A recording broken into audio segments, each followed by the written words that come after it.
Tout est parti en milieu de la semaine dernière d'un message vocal d'une dame sur les réseaux sociaux qui informait les nouveaux bacheliers qu'à partir de la session de juin 2025, les relevés et attestations du bac délivrés par l'Office du baccalauréat ne seront plus légalisés. Les usagers devront, en cas de besoin, demander un duplicata en suivant une procédure simplifiée. Plus tard samedi, 19 juillet 2025, dans une note adressée aux demandeurs de services, la Direction générale de l'Office du baccalauréat a confirmé l'information.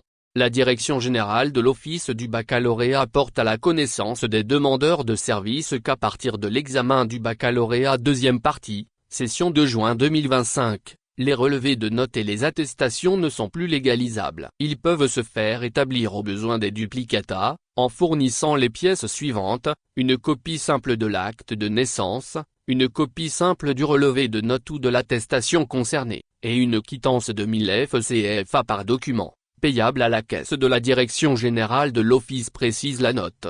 Il n'en fallait pas plus pour susciter des vagues d'indignation et de réprobation dans l'opinion. Il s'agit d'une mesure impopulaire et inopérante qui va contribuer à nuire davantage aux poches des parents et à alourdir les tracasseries administratives car on est en face d'une administration de très piètre qualité. Comme pour calmer un peu les ardeurs, quelques heures plus tard, le ministère de l'Enseignement supérieur et de la Recherche, ordonnateur de cette mesure suicidaire, sort sa tête. Selon un communiqué publié le même samedi 19 juillet, le ministère de l'Enseignement supérieur précise que cette mesure permet de sécuriser les services fournis par la Direction générale de l'Office du baccalauréat. Cette initiative vise non seulement à optimiser la sécurisation des documents délivrés, mais aussi à réduire la détention et l'usage de faux documents. Cette mesure prendra effet à compter du 1er janvier 2026.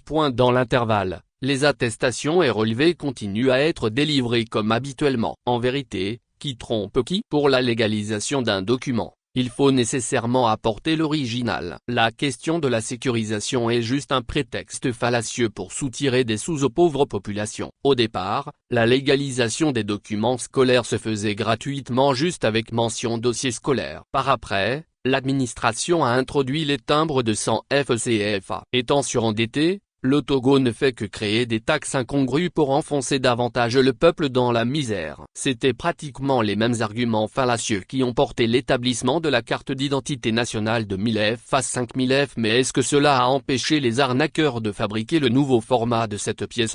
Il en est de même pour le certificat de nationalité dont il faut aller chercher chaque fois le duplicata à 1000 FCFA au lieu de la législation à 500 FCFA pour l'ancien format. Dans quel pays l'État, dans ses défaillances notoires caractérisées par la gabegie, les détournements des deniers publics, l'enrichissement illicite et sauvage des gouvernants, s'entête à faire porter les conséquences à une population déjà très misérable? Il faut que cela cesse. Les Togolais ne sont pas des métayers dans le champ de Forgues Gnassingbé et sa clique. Cette affaire de duplicata de relevés et attestation de bac à 1000 F apparaît criminelle à un moment de galère généralisée dans le pays. Source, lecorrecteur.tg